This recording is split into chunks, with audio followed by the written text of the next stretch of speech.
Which one? Oceans. 32% of world's NPP, net primary production. We will see what is going to be net primary production, nothing but how much amount of the biomass increased by producers. We will explain briefly.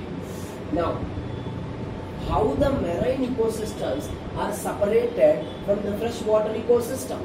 Marine ecosystems are separated from the freshwater ecosystem especially by dissolved compounds, especially salts in water. If you observe the ocean, approximately 85% of the dissolved materials which are present in the sea water are sodium and chloride. Correct na? And average salinity of 35 parts per thousand of water.